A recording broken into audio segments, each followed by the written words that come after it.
बचपन से अफ़सर बनने का तो नहीं, लेकिन हाँ, ये था कि अपने पैर पे कुछ करना है और कुछ अच्छा करना है, इस ये तो मेरे माइंड में बैठा हुआ था।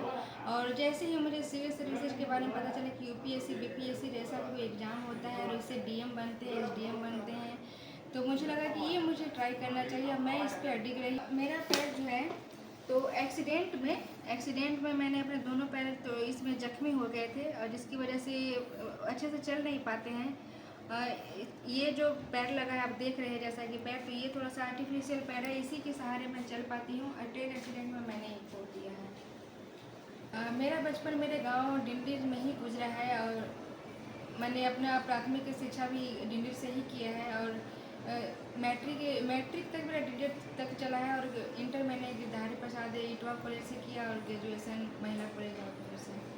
पापा का जिस तरह जब निधन होता है 2015 में, उसी के 6-7 महीना बाद मेरा एक्सीडेंट हो जाता है। तो थोड़ा सा टाइम नहीं मिला कि हम एक दुख से उभरे कि मतलब दूसरा दुख जो है अपने मतलब इंटर कर गया, लेकिन इससे उभरने में मुझे 1 से 2 साल टाइम लगा है। खुद से मेंटली प्रिपेयर करना, खुद को फिजिकली प्रिपेयर करना, दोनों ही चैलेंजेस थे, और मैंने दोनों को धीरे धीरे करके समय के साथ पार किया। मानसिक रूप से मजबूत करने की बात है, तो जब ऐसा सिचुएशन आता है तो एक अंदर से थोड़ा सा और मतलब मजबूती तो खैर ऑलरेडी आ ही जाती है, लेकिन और मजबूत करने के लिए मैंने बहुत सारे, जैसे यूपी की एक अरुणिमा सिन्हा है, मैंने उनका जर्नी देखा, वो कैसे अपने आप को इस मतलब निकालती हैं। एक पाकिस्तान की हैं मुनीबा मजारी, उनका भी मैंने देखा, उनका भी काफ़ी मोटिवेटेड जैसे जर्नी रहा है, मैंने उनसे सीखा है। एक अवनी लेखरा करके हैं जो ओलंपिक में मतलब कई सारे मेडल्स मतलब जीत करके लाई हैं, वो भी जैसे उनका भी दोनों पैर काम नहीं करता है। एक आर्चरी है जिनका दोनों हाथ ही नहीं, वो पैरों से आर्चरी करती हैं। तो मैंने ऐसे ऐसे बहुत सारे वीडियो देखा है, और मैंने देखा कि जब उन लोग कर सकते हैं तो हम भी कर सकते हैं।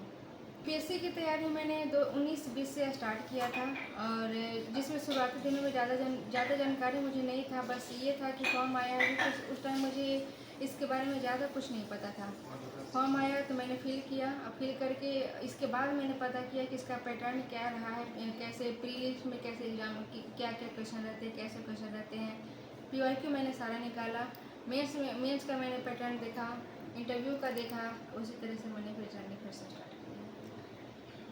मेरी पढ़ाई की दिनचर्या ऐसे एवरेज 8 आवर्स डेली रहे हैं, और जब भी एग्ज़ाम जैसे मेंस वगैरह आता है या फिर प्रीलिम्स का जो 1 महीने का टाइम रहता है, तो उसमें थोड़ा सा ड्यूरेशन थोड़ा सा ज़्यादा हो जाता है, 10 घंटे के करीब।